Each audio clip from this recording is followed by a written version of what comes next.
This conference will now be recorded.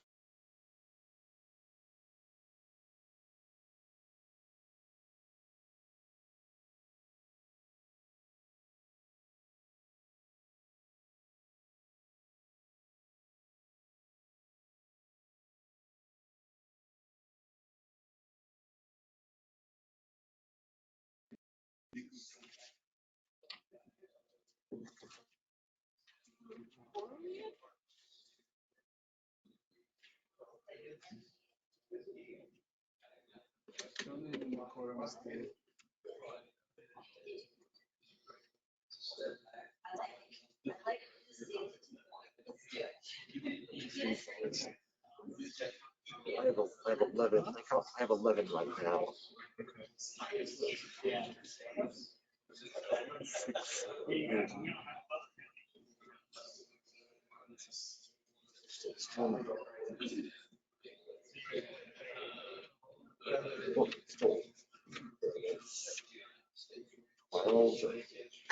And then Rob Layton also forms the quorum.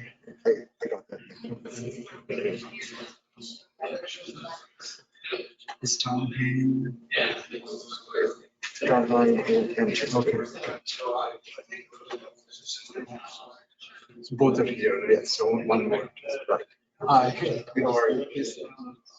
So we have from Maze. So is the alternative for Maze? Oh, in that case, that's quorum. Which number? Did you get the quorum? Yes. Yes. So 13, right? Yes. Yeah.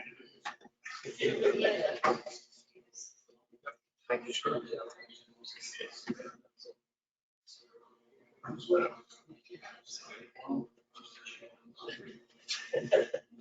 Good afternoon, everyone, and welcome to the WAMPO meeting for Tuesday, December 14th. At this time, we do have a quorum. I appreciate everyone attending online and everyone that's attending in person. So I'd like to call the meeting to order at this time. And we'll start off with the approval of the December 14th agenda for today. I move that we approve the agenda. Second. We have a motion and a bunch of seconds. Any discussion? See none, all in favor say aye. Aye. Pose same sign. Aye.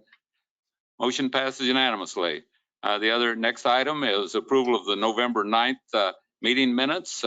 Everyone has had an opportunity to view those. They're in our package. I make a motion that we approve those. Do I have a second? Oh, now we still only got 1 second. Thank you, Jack. I'm trying to share. Okay, any discussion? Seeing none, all in favor say aye. Aye. Pose same sign. Motion passes unanimously. Next item is director's report. I'll turn it over to Chad. Thank you, Mr. Chair. Good afternoon, members of Transportation Policy Body.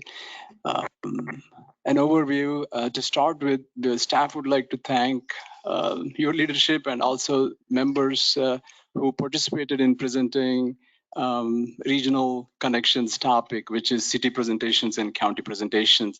So Nick, I would like to request Nick to show where on the website we kept all these presentations and compiled. So Nick will quickly show on our website and go through so that you can see. Nick, could you please screen for the members on as well? Screen is shared.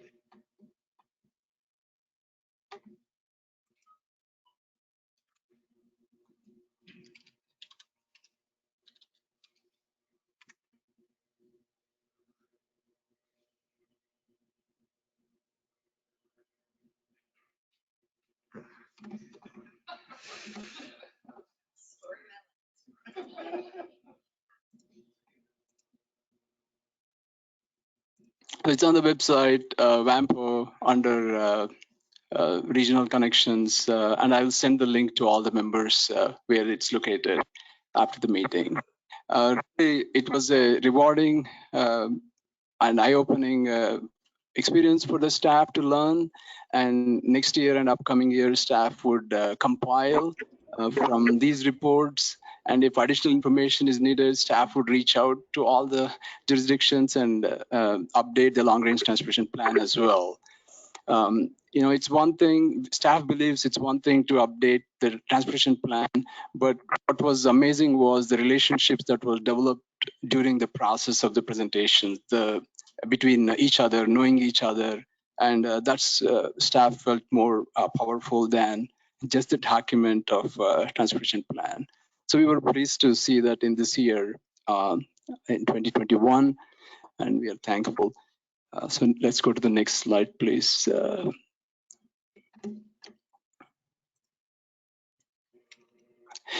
Today, we have 3 action items.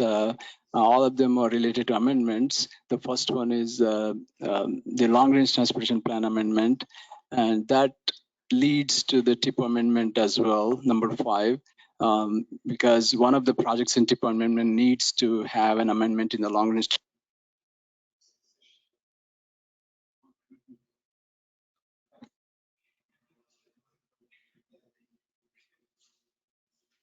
Thank you, Troy. And then, the fourth item is safety of transportation system. We have some recent study examples.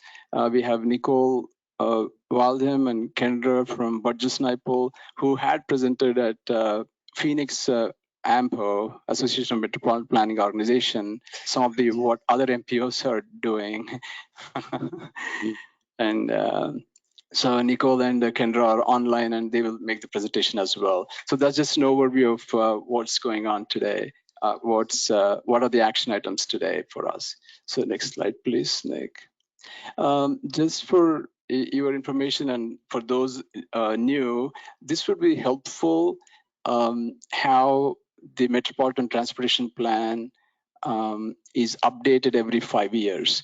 This chart shows we had adopted the Metropolitan Transportation Plan in June 2020, and the next update of long-range transportation plan is in 2025. The blue indicates the work until 2025. And in between these two updates, there are amendments, and one of the example is today.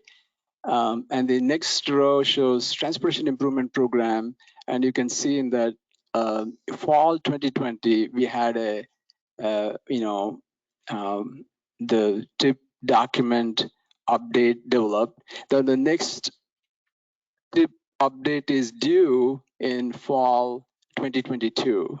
So that shows the work begins in the first quarter, second quarter of 2022. So around the March timeframe, this graph shows that the work begins on transportation improvement program development, and then it will need your approval for action in fall 2022. Similarly, in 2024, again, the TIP development and the TIP document update would be needed. And between these, there are TIP amendments, which you have seen many times. Also, this chart shows unified planning program is, that task occurs every year. So just want to provide this overview so that the new members joining TPB it will help what the timelines are and how staff is working on this. The next slide, please. So today we have a consent agenda, and it has on-call legal services contract. The selection committee was our chairman, Commissioner Dennis, and past chair, Commissioner Dan Woodzak, and myself. Commissioner Dennis and Commissioner Woodzak have tremendous experience in the past about the details of many things. So they were helpful in the selection process. And today, that is the item on the consent agenda for your approval. Back to you, Mr. Chair. Thank you, Chad. Any questions for Chad? Seeing none, thank you. We'll move on to consent agenda. As Chad just mentioned, one of the things that the only thing on the consent agenda today is on-call legal services. And as Chad mentioned, 3 of us did take a look at that, and we voted unanimously to continue with our current legal services. So I'd like to make a motion that we approve the consent agenda. Troy and Jack, second. Any discussion? See none, all in favor say aye. Aye. Opposed, same sign. Motion passes unanimously. Thank you all. And thank you, Kelly. We appreciate your service. Next item is public comments. Does anyone wish to speak on public comments today?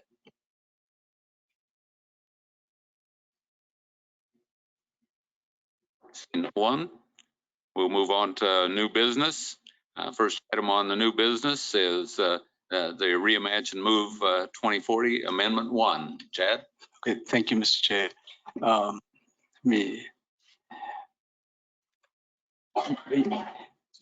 Staff presented this amendment earlier in a couple of months. It's not new to many of you. Today is just an action item, and Nick will summarize what was presented earlier. So next slide, please, Nick. So this you have seen, anytime between two updates of long-range transportation plan, there are amendments. And, if there are a major corridors or major changes that happen in the region, then amendments occur. So this is one of those. And Nick, ahead, please. Thank you. So much of the following slides were presented by staff at the November meeting of this body, but one change that should be noted is that project BP-21-00 since the time when the TAC made its recommendation has been renamed by WAMPO staff.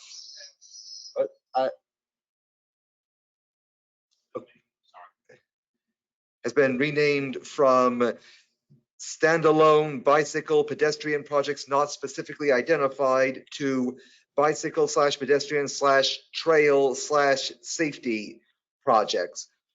Otherwise, the projects listed here are the same as what was presented previously. And the K96 project there, the pre-construction activities for it, the preliminary engineering, right-of-way acquisition, utility relocation will be mentioned again in the TIP amendment that will be presented after this. Again, so it's three projects being added, but one on K96, one on K42 in the southwest of Sedgwick County, the bike ped project, and administrative adjustments to the North Junction project. Here are the locations: the North Junction project in orange, K96 in blue, K42 in red. Just a quick close-up on the North Junction. So yeah, and then just another summary of mostly the same information and the approximate time bands.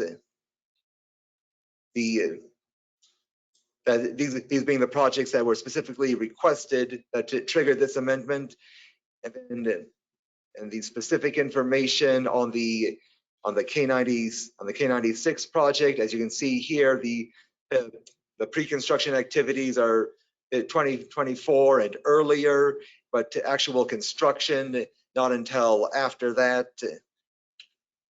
And then K42, that rehabilitation project is entirely within the period of the current TIP. As I mentioned before, all MTPs and TIPs are required to be fiscally constrained, meaning projected revenues are equal to or greater than projected expenditures. And with this amendment, that condition is still met, keeping in mind that these numbers do not reflect the new infrastructure bill passed by Congress, as we have not yet received specific information pertaining to exactly how much funding will become available to the WAMPO region as a result of that. with federal, state, and local funding and debt financing, and under the i.e. money borrowed and debt service, i.e. money paid back, and operations, maintenance, and MTP projects, i.e. the projects like the ones that were just shown that are being added or changed, as well as other projects specifically listed in the MTP. So yes, again, projected revenues greater than or equal to projected expenditures.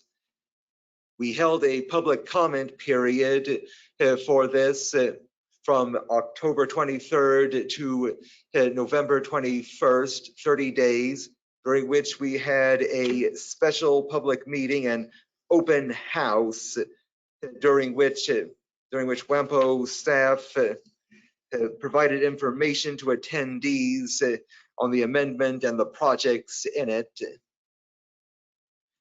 And then the TAC provided its recommendation at their November 22nd meeting, and is now being presented to you today for action on the amendment. So your action options are to approve the MTP amendment as is, or to not approve it, or to approve it with specific changes. Thank you, Nick.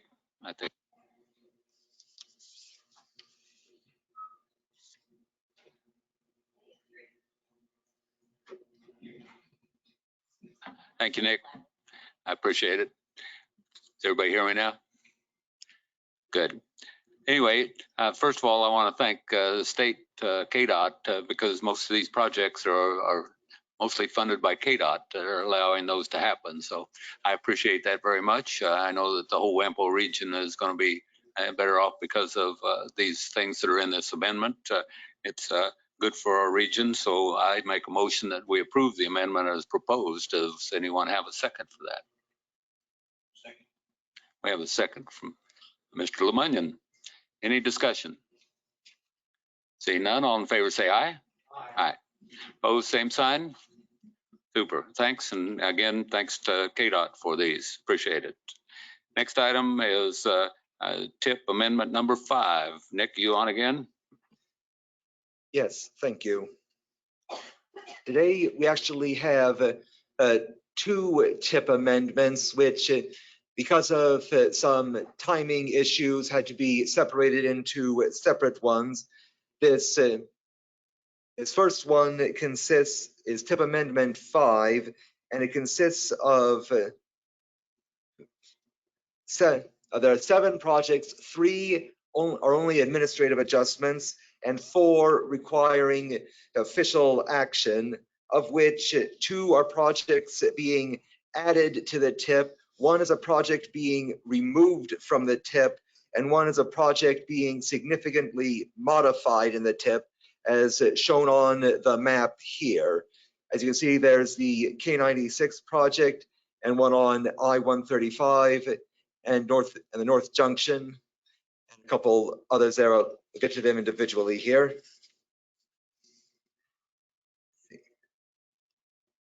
All right. One of the projects being added is K96 in Sedgwick County, upgrade from 4-lane to 6-lane but so far only programming the 2022, 2023, and 2024 pre-construction activities, i.e. right-of-way acquisition, preliminary engineering, utility relocation, and sponsored by KDOT, and with an estimated overall project cost of $57 million from state and NHPP sources. The other project being added is I-135 in Sedgwick County, a patching project located south of the North Junction project on I-135. That, as you see, it's a 2019 project, but it's being added because it was not officially closed out yet, with a cost estimate of $663,048 from state and NHPP sources, another KDOT project. And there's a KDOT project being removed from the TIP, Ford Street Economic Development in Valley Center / Park City, which had an estimated project cost of $5,047,277 in 2022 from local and state sources. And the project having significant modification is one of the TIP projects associated with the North Junction, which among other things has been renamed to I-235, I-135, K-254, and K-96 Interchange Gold Project, which it also is part of the gold phase of the North Junction project, with a cost estimate increased by $92,452,960 to a total of $117,550,000. But that is mostly because it is adding the construction and construction engineering phases. Previously, this only showed the preliminary phases. So that is why it is such a large increase, because construction phases are being added to it, with sources from state, local, and STP funds, as well as NHPP and a build grant in 2022.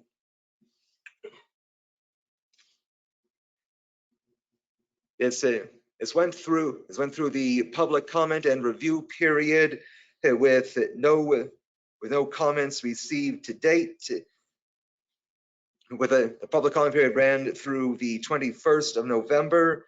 It is consistent with the Metropolitan Transportation Plan and is fiscally constrained as required. And the action options for this TIP amendment number 5 are approve it as proposed, not approve it, or approve it with specific changes. Thank you, Nick. Do I have any questions for Nick? Seeing none, I'll make a motion that we approve Amendment 5 to the TIP. I have a second. Second by Jack. Any questions? Seeing none, all in favor say aye. Aye. Opposed, same sign. Motion passes unanimously. Thank you. We'll move on to action item C, which is special amendment 5.5 to the TIP. And Nick, you're still on. Thank you, Chair. Our other TIP amendment that we have today is a special amendment 5.5 that consists of projects whose funding decisions were pending as of the funding decisions that this body made at their November meeting. And it consists of 7 projects, including ones that were awarded additional funding, as well as a couple that were not awarded additional funding last month, but which had other changes that needed to be reflected and thus were not included in the Amendment 5 because their exact changes were still pending until last month's meeting. None of these projects are administrative adjustments. They are all requiring formal action, and they are all projects being modified, no projects being added or removed.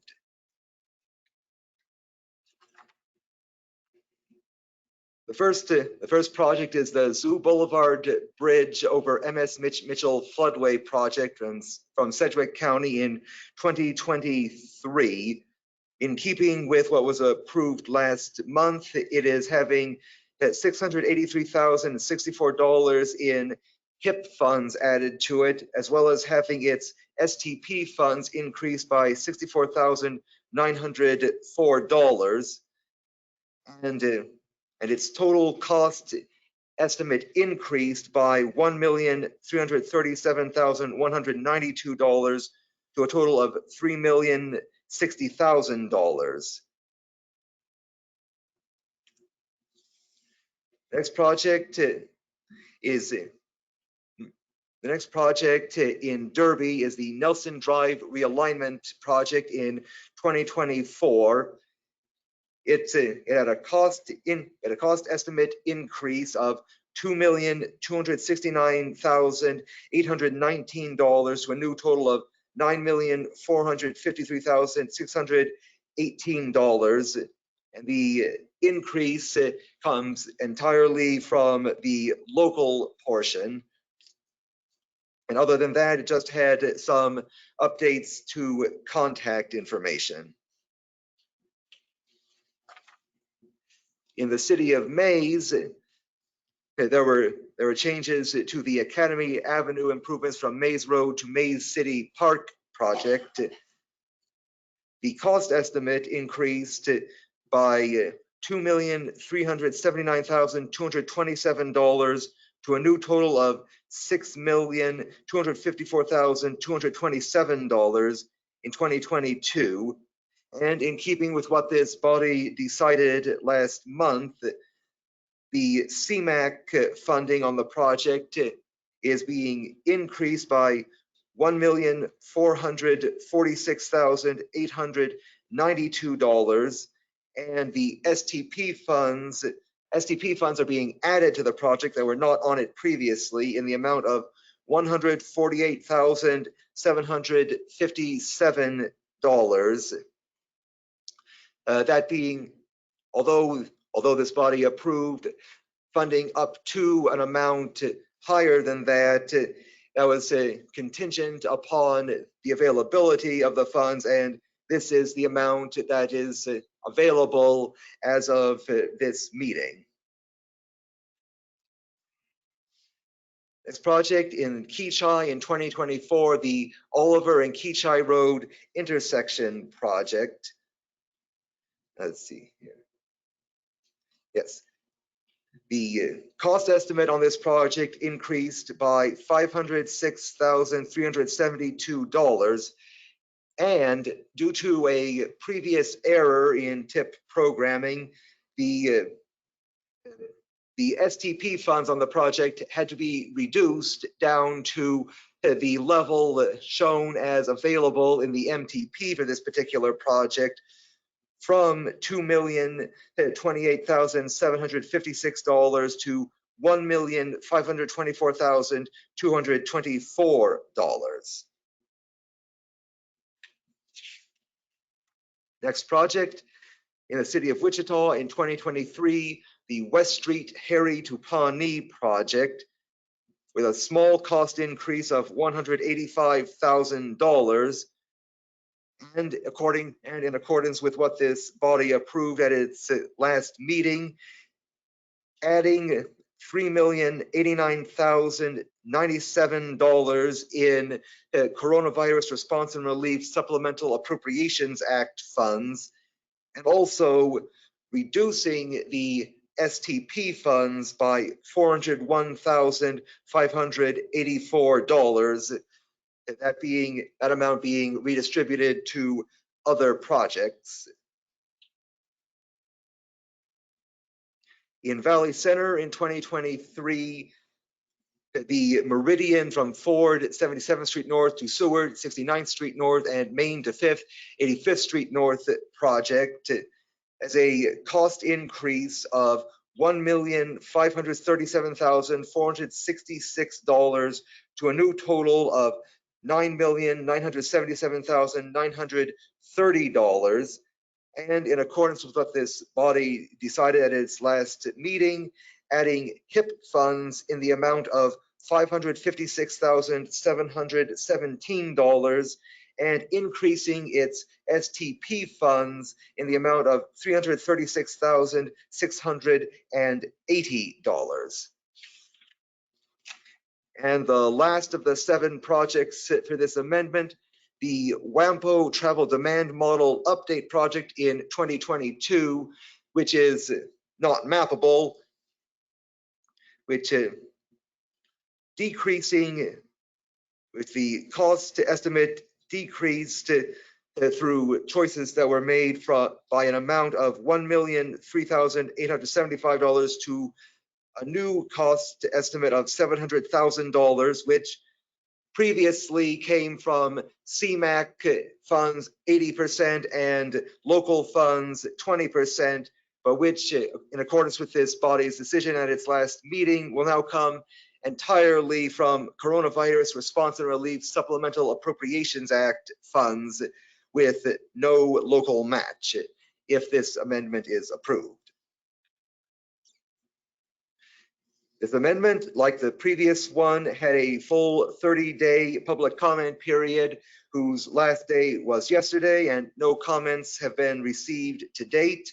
And as required, it is consistent with Reimagined Move 2040, the WAMPO MTP, and it is fiscally constrained.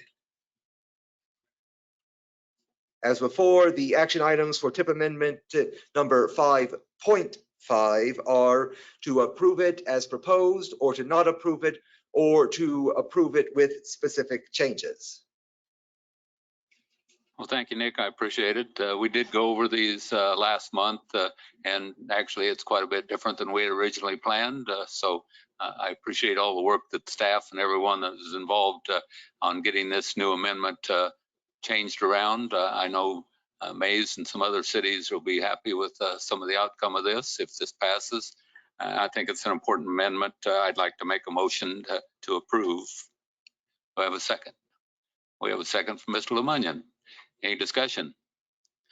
Seeing none, all in favor say aye. Aye. Opposed, same sign. Motion passes unanimously. Thank you. Next item is an update on the safety system, and we've got Nicole going to brief. Great, thank you. From Nick over to Nicole now. Nick, do you mind giving Kendra presenting rights?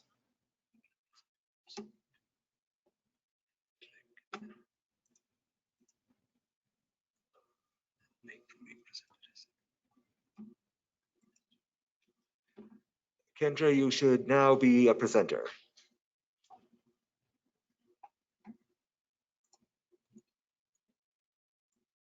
Let me share the right screen.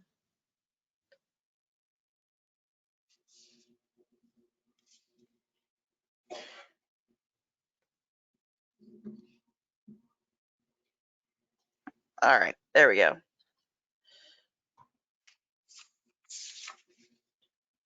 One second, just changing the view on mine. Okay. All right, well, hello everyone.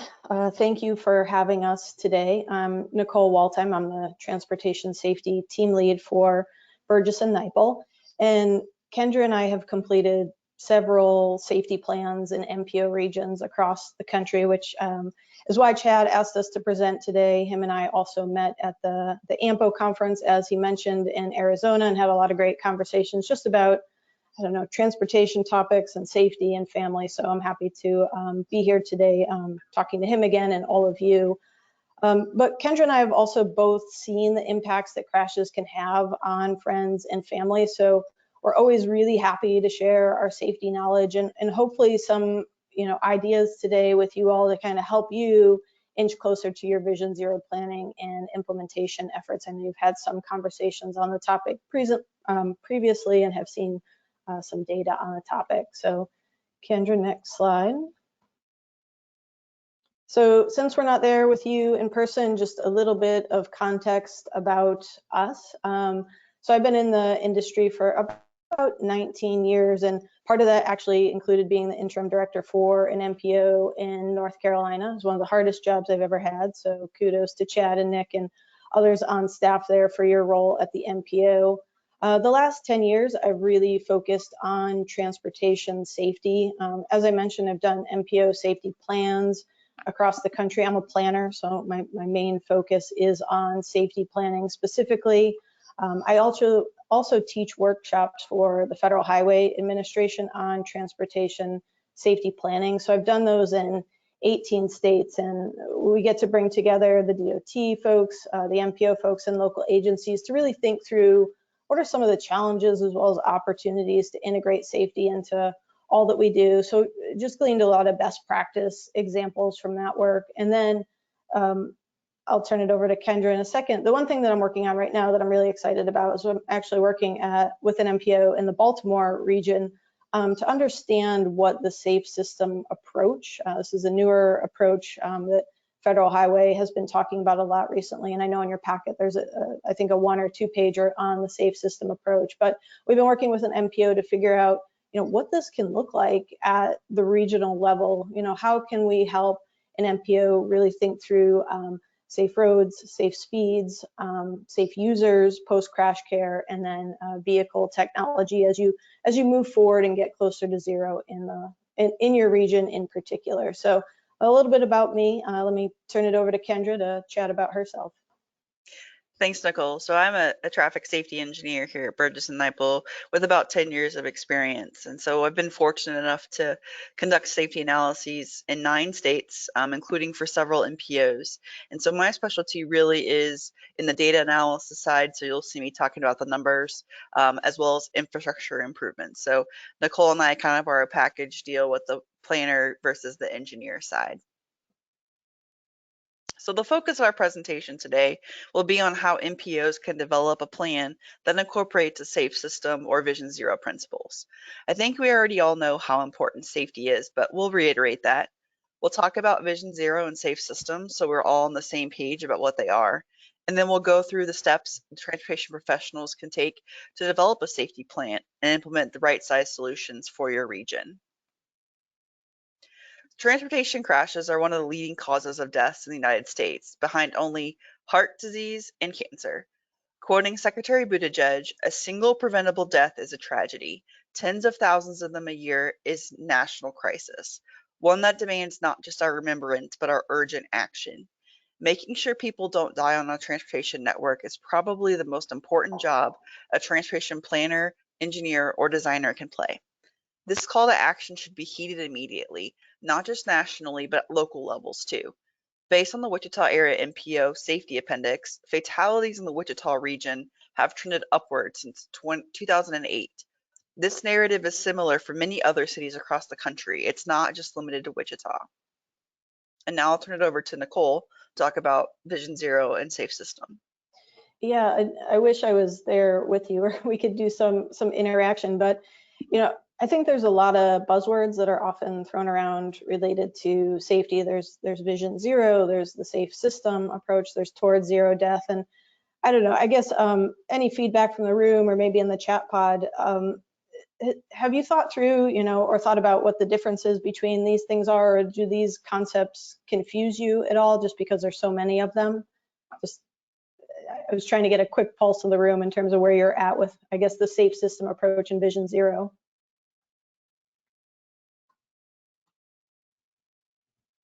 Okay, I know it's hard to interact when there's people in person on the phone, so I'll keep going. But as Kendra mentioned, at previous meetings, you all have talked about the idea of zero fatalities. So, what's the overall approach to keep the conversation going and help, get you there? So, Vision Zero refers to our target. It's our goal of zero deaths and serious injuries, and then safe system is our approach for reaching that target.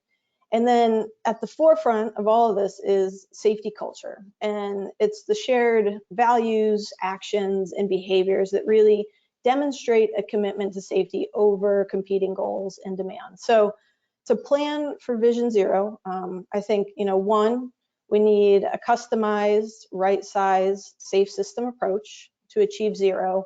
And then two, we need all of you. We need leaders, we need planners, we need engineers, we need designers to really commit to safety to reduce and prevent crashes that ultimately help us get to our target. So hopefully that was an easy description of kind of the differences between all of these things and made it a little bit more relatable. So what is the approach or process that helps us get to zero?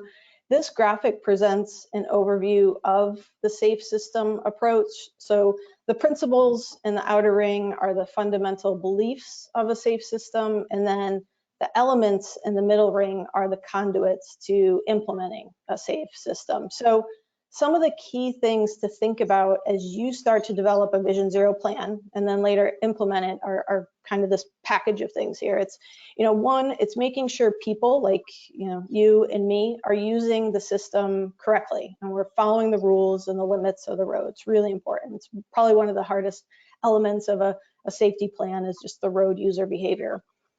Two, as part of this package, we want to ensure speed matches the road context or infrastructure is being utilized to slow speeds.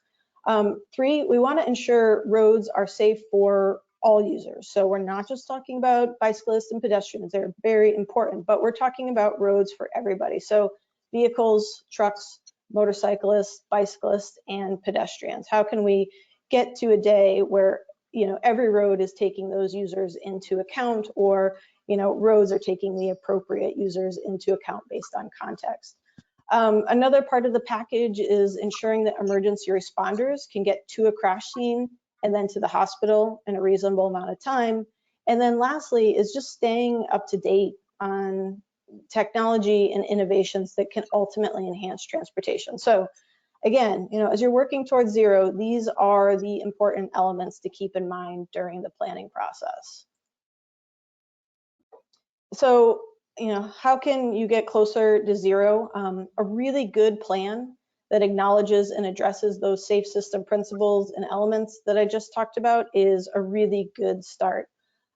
Many of the Vision Zero plans follow the steps shown on this slide. So basic elements are finding that champion, engaging transportation and safety stakeholders, performing data analysis, developing solutions, documenting those solutions, the results in the process, and then getting to work. That implementation is really key. You can have the best plan in the whole entire world, but if you're not going to implement it, it doesn't make any sense. But a really good plan can set the framework up to implement really good safety improvements. So also, sometimes we hear plan and we think, oh my gosh, it's going to cost a lot of money. It's going to be such a long process. This is painful, but it's not. It doesn't have to be long and drawn out. A safety plan can usually get done in about 6 to 8 months. And like I said, you have this framework in place to start implementing projects, year 1, year 2, year 5, year 10, right? You get to all your key challenges, get to all your key solutions, and you're ready to go. So what I think is a really good example of an MPO following that planning process is the Maricopa Association of Governments. They're an MPO for the Phoenix region. So yes, they do have a lot of urban safety needs related to vehicles, bicyclists, and pedestrians, but they also have suburban and rural areas too, with things like roadway departures and speed are overrepresented. So it's a really diverse region with likely some of the similar challenges you have just based on the fact that, urban, suburban, rural. Their safety plan was completed this year and it followed that safe system approach. And so it really looked at how to make roads safer through engineering and design, how to make people safer through education, how to communicate safety messages better in order to get people to, take ownership of their actions and also care about the safety of others. Again, probably one of the hardest parts. And then how to address speed through a combination of engineering, enforcement, and education. So this is one of the best approaches to a plan that I've seen and something that you might want to look at or consider in the Wichita area MPO region. So now that I've given you, an example of a good plan of how this is all kind of coming together, I'm going to go through each of the steps in the planning process to talk to you about how those can be implemented. So I'll talk about champions, engagement, analysis, being proactive, multimodal safety, and then solutions and implementation. So a critical element to have in place at the start of a Vision Zero plan or a safety plan is a champion. I think if you look around the room, there's probably a lot of champions sitting around the table. The fact that you're having us talk to you about safety is, I think, really huge. A lot of other MPOs kind of put it under the table or integrate it into other things, but I think tackling it head on is really important. So a champion could be anyone in the Wichita area MPO region. The primary prerequisites are that they have the ability to encourage and inspire stakeholders to come together to plan for and implement safety solutions. A champion can be a planner, could be an engineer, it could be a manager, it could be a staff person, it could be a decision maker, or it could be a doer. Whoever the person is, they just need to keep conversations about transportation safety on the forefront. They can also be the ones to make sure the other bullets on this slide happen, or they can coordinate with other people to make sure that these things happen.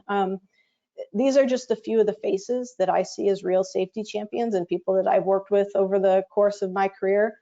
They're everyday people like you and me, but they also think dying on the transportation network shouldn't be the cost for mobility, and they spend the majority of their jobs advocating for safety. So some really good leaders there. Next piece of this is, crashes occur for a multitude of reasons, and I think this is a really good example of that. You can see in the example, this is a 3-vehicle crash, and it happened because 2 of the drivers were speeding, 2 of the drivers were also young and inexperienced. One of the drivers was older and may have had, slower cognitive abilities and reflexes. And then maybe the infrastructure in this particular spot could be improved to slow speeds or reduce the chance of an angle collision. So just in this one crash, you have issues related to the road itself, the drivers themselves, and speed concerns. So these challenges really can't be solved by one person or one agency. And I think that's some of the best parts of a safety planning effort, is just bringing all these different types of people together to really, tackle and solve some of these really big challenges. So in many Vision Zero safety plans, you'll see a long list of the types of peoples to engage. And I think it's okay to involve 10 people, and I think it's okay to involve 100 people. There really isn't a right number. The goal is just really to find the right people across, education, enforcement, engineering, emergency response, active transportation, design, health, planning, others, to address the range of issues that lead to crashes. So this next slide here, this is an example from the Eastgate Regional Council of Governments, or an MPO in Ohio. And as you can see, they had a small but mighty team of about 20 local safety and transportation stakeholders. But again, the point being, they have a really diverse skill set to solve the range of challenges that crashes present in their particular region. So with that, again, we talked about champions and engagement. I'm going to turn it over to Kendra to talk a little bit more about the crash analysis piece. So once stakeholders are in place, it's important to lead a safety analysis and share the results with the stakeholders so that we can identify areas of opportunity and locations of opportunity. So this crash analysis, like Nicole said in the last example, can really tell you a lot of things. So who's involved in the crashes? Old drivers, young drivers, male drivers, female drivers. What types of crashes are occurring? Are they vehicle to vehicle? Do they involve bikes and pedestrians? Are they run off the road, or intersection crashes, or head-on crashes? Where are the crashes occurring? And this can be by jurisdiction, by roadway type, by specific segment or intersection. Is it urban versus a rural location? Is it near a railroad crossing? Why are these crashes occurring? Like Nicole said in the last example, speed was an issue. So was it speed and impairment, lack of seatbelt, distraction? And then when did the crash occur? Was it under nighttime conditions, or were there adverse weather conditions like rain or snow that contributed to this crash? So every planning process gets to this level of detail. And it's really important to help identify the most critical needs, both on the immediate and future side, and identify the high value solutions to make progress towards zero. So while every plan has this analysis, no 2 plans or analysis is the same. So this crash analysis will tell the unique story of the Wichita region. So that's what's really important, is sometimes we can go down a rabbit hole. We find out that this type of crash is occurring, and we dig into really why that crash is occurring. And in some cases, we found out that, in an example in Ohio, we found that young drivers were being involved in 2-way stop intersections. So was it an education piece? They didn't understand the 2-way stop versus a 4-way stop. So looking at that data, each location tells a different story. So here's a few examples of the analysis results. And these types of analyses are good to help the stakeholder determine the regional safety priorities and the solutions. But it's really important to show this information in a way that makes sense to people.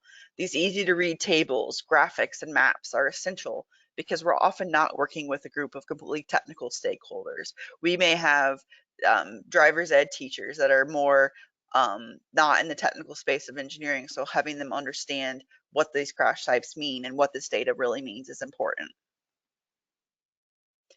Being proactive is a tenet of the Vision Zero, and it's becoming more critical in safety planning.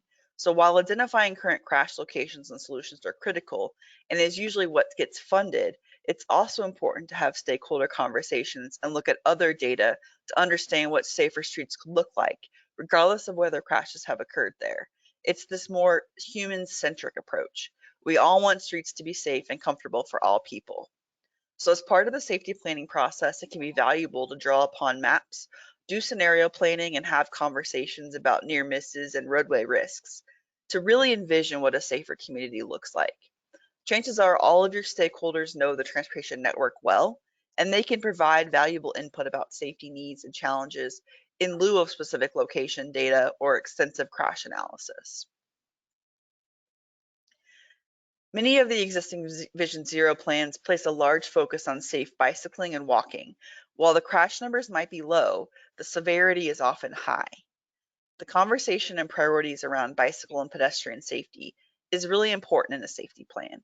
Crash data can go far to identify locations where improvements are needed. However, other data, sometimes like land use or sidewalk inventories, as well as conversations with stakeholders, are really important to find out where people want to walk and bike and to create those safe spaces in these areas. These tend to be locations that are most important to the community, like main streets, schools, trailheads, libraries, transit stops. Now I'll turn it over to Nicole to talk about some of the implementation.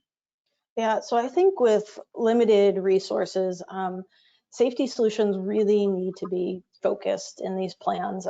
It's really important to envision a safer future and start thinking ahead. But what are some of the things that are realistic and within the realm of possibility, now and over the next 5-10 years?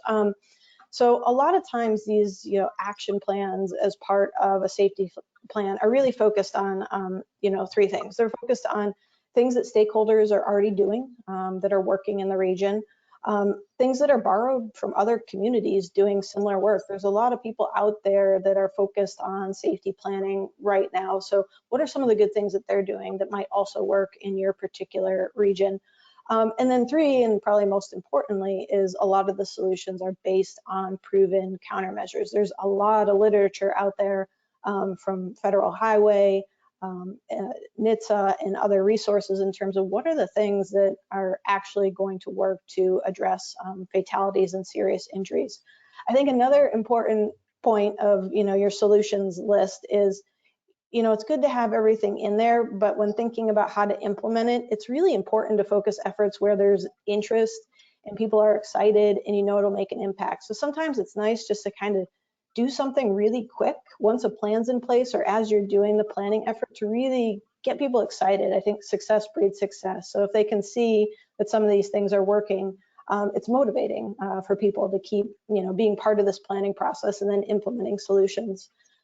So during stakeholder outreach, plans capture, again, the safety activities that partners are engaged in, and then bring in that literature like the countermeasures that work or Federal Highway's proven countermeasures to sift through those ideas that are directly applicable to the challenges in your region. So the examples on this page show the actions or solutions from the Champaign County Local Road Safety Plan. So you can see here this pop out. They identified solutions based on proven solutions. So this was a Federal Highway countermeasure that they pulled into their plan and thought was relevant.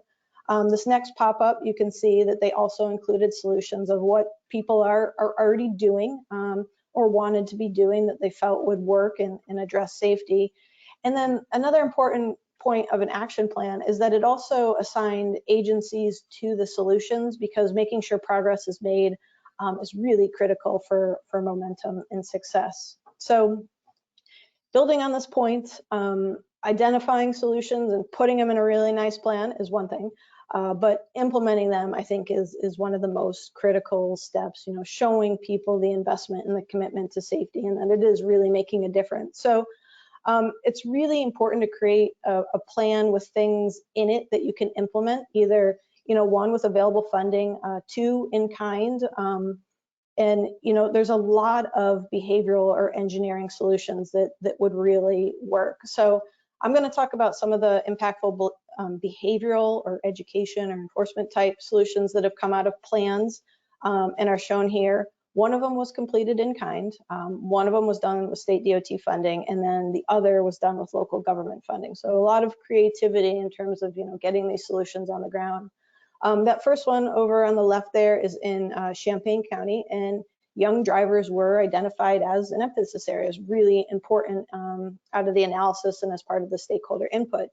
So there wasn't a lot of funding though, and to address this need, the stakeholders decided to collaborate with the local high school just to make safety announcements during sporting events. This is being done completely in kind, but again, it's a solution that works for them that's really hitting their young driver population. The other example on the bottom right there is in an equity area in North Memphis. A corridor is being reimagined as a complete street. And to demonstrate what a safer space could look like, the transportation department collaborated with local organizations to create a temporary community project. And again, this went a really long way to demonstrate the importance of creating these types of spaces and really encouraging safety. And then the one at the top there is actually in Springfield, Missouri. The city actually applied for a small $5,000 grant from the DOT to initiate a pedestrian education campaign. They were seeing a lot of challenges in this particular area, and they felt like education was something they could do to address that. So it included, that $5,000 included the development of educational materials and then the installation of those 10 Mr. Walkers, which you see there. So a lot of cool ideas that come out of these plans that can be implemented from no cost up to some cost. And let me turn it over to Kendra to talk a little bit about the infrastructure solutions. There are already several great examples of these infrastructure improvements that have been made around the Wichita region. So this example here is one of the roundabouts in the area. And the roundabouts help improve safety by reducing vehicular speeds and crash severities. And additionally, a project was completed on Mount Vernon Avenue that converted the 4-lane roadway to a 3-lane roadway with bike lanes. This project created a dedicated space for bicycles and also improved vehicular safety. These are just two of many examples of infrastructure improvements that can be implemented to mitigate crashes. So from the plan, you can create a list of hotspot locations that may be identified, and further study may be needed before infrastructure improvements are made.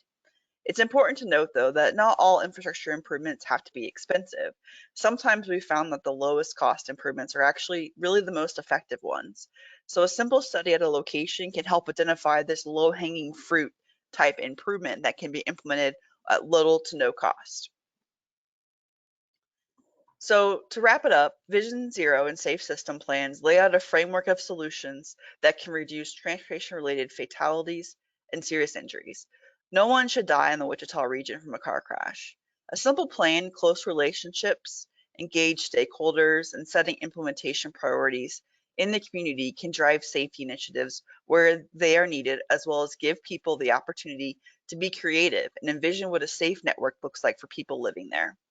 Every community can embrace a Vision Zero plan if they commit to safety, collaborate with stakeholders, and create a game plan to identify and address safety issues. So with that, we can take any questions you might have. Well, thank you, Nicole and Kendra. We appreciate it. Chad, do you have anything to comment? Thank you, Nicole. Thank you, Kendra, for your time. We just wanted to learn the best practices and examples, and we appreciate your time. Mr. Chair, back to you. Thank you very much. And again, thanks for your briefing today. I was Chief of Safety of the largest tanker and missile wing in the Air Force, so safety is high on my priorities. As a matter of fact, Sedgwick County just added a safety officer in our 2022 budget, and so we're in process of hiring a safety officer. If you go over into our public works, we have a traffic safety engineer in public works, so safety is very important to us, and we appreciate the briefing today, and we'll work with Chad and WAMPO staff to see where we need to go next. Great. Anyone have any questions or comments?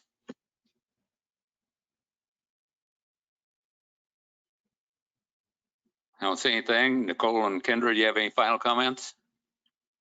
No, just thank you for the time today. I hope it came through, even though we're virtual, about how passionate we are on this topic area. I just keep looking to my right here, and we actually just initiated a pledge at our company, a safe driving pledge that we have 400 people in our company. I think over 200 some odd people have signed it already. So we're doing it here. We definitely practice what we preach. So again, thank you for the opportunity. Good. Well, thank you. And we do have, hold on a moment. We'll let our Public Works from City of Wichita speak for a moment. Sure. So I had a question that I think I brought up at the TAC, and I thought I might ask here too. And Chad, this isn't to put you on the spot, but this was all good stuff we heard today. What do you think happens as far as trying to get into real specifics here? And here's the reason why. And this is going to sound, I want to be careful how I say this. I think everything that was presented today was great. I've heard this exact same thing in 10 different places over the last 5 years. Not that it's not good. The problem is, and a lot of it has to do with resources, we're never able to drill down past everything they just explained. We already know that we've got to look at speed, we've got to look at education, we've got to look at specific areas. Wichita's big enough.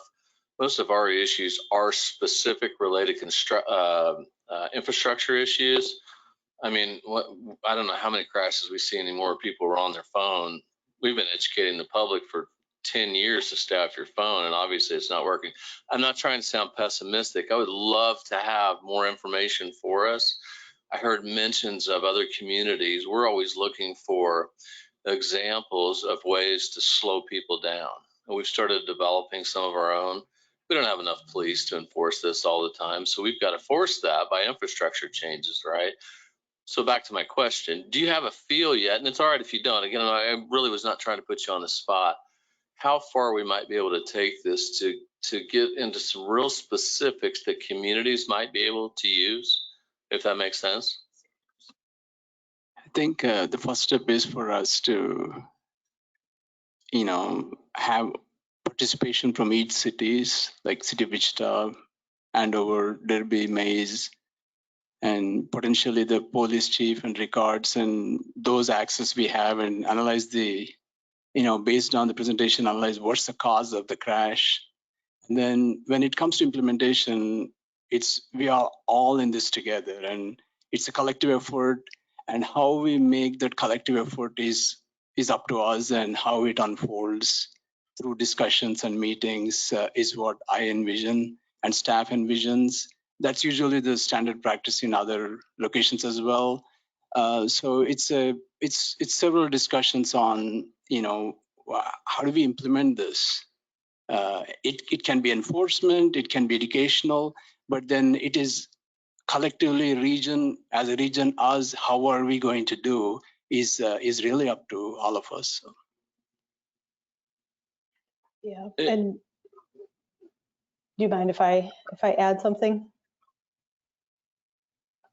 Yeah, go ahead. Okay, yeah, I was just gonna say, I mean, he's right. The numbers aren't great. The numbers aren't great anywhere. I mean, fatalities have been trending up for, I think, the last 10 years nationally. I listen to presentations all the time where I was just in one earlier for the DC MPO.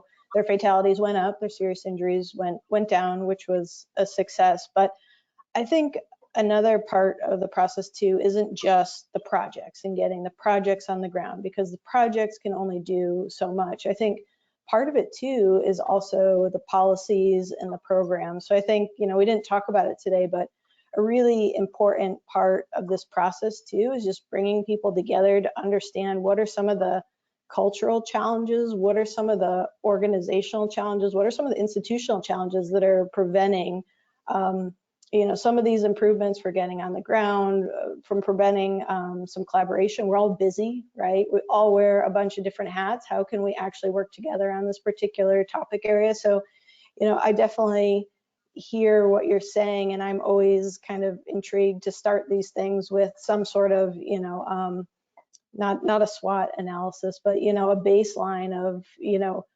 where are you? And then, how do you get to some of these, Vision Zero principles? There's like 10 of them or whatever, but, what's it going to take to actually get to that, to then make an impact or a dent on those numbers? Because, yeah, they're not great. So just wanted to add that 2 cents.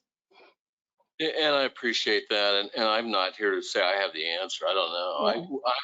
I'm talking because I'm intrigued by this, and we're always looking for resources and anything that can help us out. We don't have the answers. It sounds like, Chad, what you talked about as far as getting communities involved, I'd be interested in really talking about some specifics in communities. I saw something shown up there that you look at trends across the community, and we do that in Wichita, but I don't mean to just hold Wichita as an example. We're a big enough community. Having those overall numbers don't do us any good. We 9 times out of 10, when we're asked to do a speed study, there is no speeding. There are speeders, but there's no overall speeding. So we're in a pretty good place. But then you hear about a 19-year-old kid going 90 mile an hour down the road, flies off the road, splits their car in half by hitting a pole and dies. And the community is still asking us what we're going to do to fix that. I don't think we can ever fix that. So that's a little bit of an anomaly. But I would just encourage trying to get people together and talk about real world issues that we're all dealing with, and maybe we can go from there. May I ask, Gary, I wonder if there's prescriptive standards that are somewhere that says if speeds are this and traffic count is this and it's on this type of a road, here's the 3 things that work, and then provide it. I mean, I don't know if that, it's got to exist. We have so much data on all this. There should be some analysis that gives you that prescription that says do this. There is, and we have that already. And so like in Wichita, everybody's heard the term road diet. We've got quite a few. Mount Vernon was shown there. And just as a quick side note for anybody who drives Mount Vernon, it literally just opened to traffic today after almost a year and a half of being closed. So amen. Anyway, we do, and we're trying to get there. And so that becomes a resource issue. And she had a good comment about, hey, it's not just about projects, because we can't all do that all at the same time. Again, I'm not here with the answer. My first comment about this was I just would hope we could get past, we've over the years with WAMPO, this isn't a WAMPO issue, this is what we all do. It's become a resource issue too. We got a tremendous start on a plan, and then that's all the further we've got. So that's the only reason I was curious if you had a vision of what might happen with this next. That's a great question, because it's a great challenge. It needs a lot of us together to handle this. It's not an easy problem to handle. A lot of regions are struggling with this, and we are in this as well. And then let us see what we can do when we come together. And maybe we set an example, finding solutions, because it needs collective effort and putting all our minds together. And it takes some time through meetings, and we'll see how it unfolds. But first thing is to get everybody together. I appreciate that. Thank you for letting me butt in. Well, Gary, thanks for the questions. And again, Nicole and Kendra, you brought up a lot of interesting discussion that we're going to have to continue to look at this and see where we want to go in the future. And we'll task Chad and his staff to take a look at it and come back with any kind of recommendations. But thank you. We appreciate your time today. Thank you. Okay, next item are committee and partnership updates. The first thing talks about is executive committee. We did not have an executive committee meeting this month. We are going to have one next month. Everybody from the executive committee should have received an email from Chad trying to find the dates that'll work for us. And there are a couple reasons that we need one next month. I want to let everyone know right now that we'll probably not have a TPB meeting next month. And so as a result, we definitely need an executive committee. And there's several reasons for that. First of all, in February, we have elections for this board. And so we need to talk about that with the executive committee and see how they want to handle the elections. The other thing is we just had some elections last November that are making a big change in the personnel that are on this board. Because we've got a couple mayors that won't be returning. We've got a couple city council people that won't be returning. We're going to task Chad to go out and sit down with each of those new people that are going to be on this board so that they can understand what the role of the TPB is and how they fit in and what we do in this committee. So we need to get all those people up to speed before that we bring them in here and just throw them to the wolves and say, hey, you're going to start voting on different projects and so forth when they don't really know what we do. So as a result, we're going to back off just a little bit in January, and also WAMPO staff has a few projects that they need to get finished up in addition to that. So I just want everybody to understand that we will not have a TPB meeting in January. We will have an executive meeting to discuss some of this. Chad and his staff are going to be very busy with all of the new folks. So do we have any questions on executive committee? Very good. We'll move on to active transportation, and I see Alan is in the audience. So, and Elizabeth, I think, is online. I saw her name. So do either one, Alan's walking up to the podium, so we'll turn it over to him. And Elizabeth, if you want to say anything when he's finished, you're welcome. Oh, thank you. I took that as an invitation, so thank you. The active transportation met last at the beginning of the month on the second, I think, first or second, and had great presentations again. We're continuing to go through presentations from each one of the communities about what their active transportation excuse me, plans are, and how WAMPO can assist in it through their through the active transportation plan on a regional basis, how to integrate those as much as possible. The ultimate goal, as I've mentioned before, is to create or to update the active transportation plan for the region, and we are getting the input from the different communities. If your community is not on that, involved in that committee or hasn't had that input, we're not going to be able to incorporate that into the ultimate active transportation plan that we're updating. So we really need the participation of all the communities in that, and we would appreciate that. Just as an aside, I appreciate the presentation on the safety, the safe systems approach, and Gary's comments, and we'll continue to do our best to assist in any of those ideas too. So thank you. Thank you, Alan. And Elizabeth, if you're still on, do you have anything to add?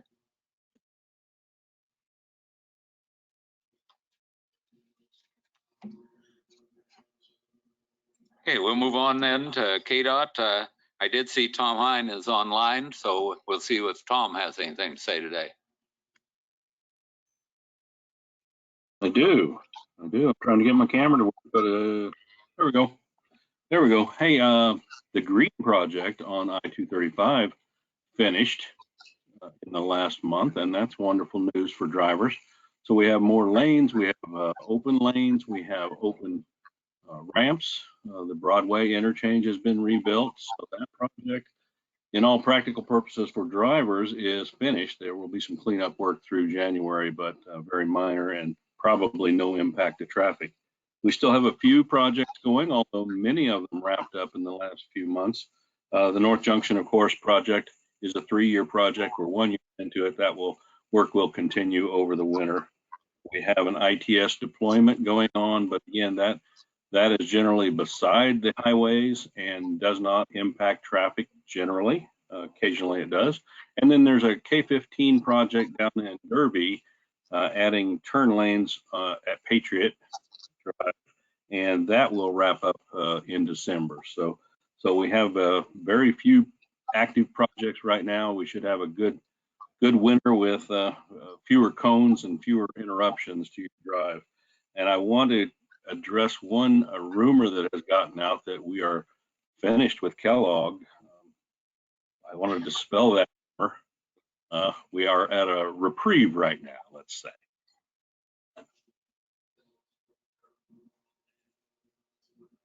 Very good. We still got to go east and west on Kellogg, so there's still a lot of work left.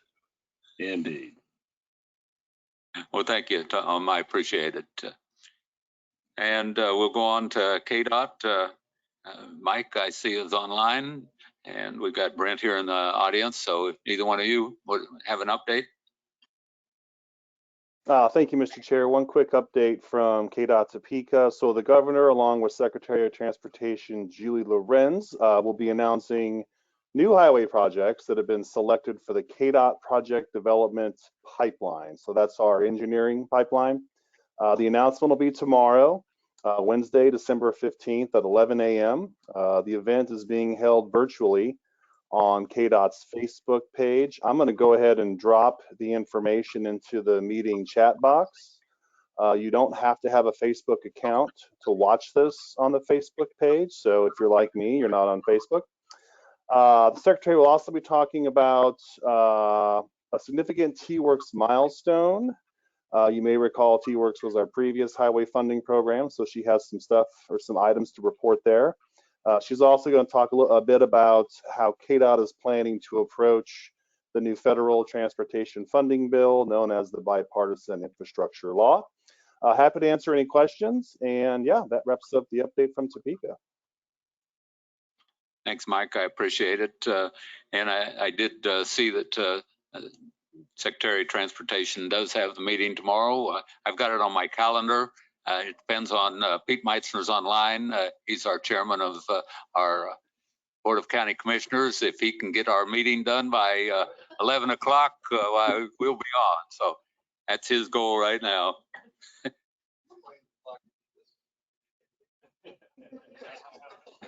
Hey, anything else from the state?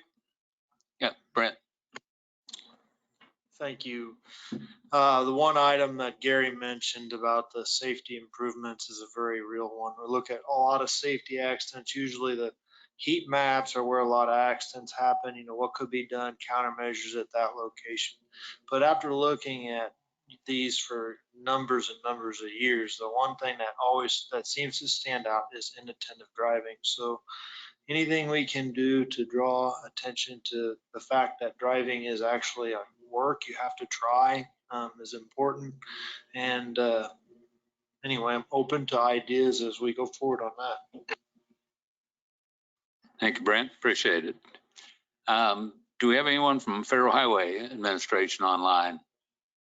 Yes, this is Cecily Cochran. I just wanted to piggyback off Mike about the Bipartisan Infrastructure Law. We have received some summary information. Kansas is looking at about $2.8 billion over the next 5 years to be rolled out. I'm going to drop a link in the chat box that has some summary data for what the state as a whole can expect. However, they're still trying to get everything circulated on actual formulas and what would be available for the competitive grants. So as soon as I get that information, I'll be more than happy to share it with the state and Chad. But I just wanted to let you all know that what was available out right now. Very good, thank you. And we look forward to some of that money coming to the WAMPO region. Okay, that is all of our committee reports. Does anyone have any other business we need to discuss today? Chad? I just want to, staff would like to wish you all happy holidays and Merry Christmas, and we'll see you next in February. I want to echo Chad's comments. I want to wish everybody a very Merry Christmas, Happy Holidays. We want to make sure that you're safe. Come back in February when we have our next meeting. I also want to take this time to thank the WAMPO staff for everything that they've done this past year to help keep moving this project forward. A lot of things are happening in this region, and it's because of everyone that's online and in this room that are making those things happen.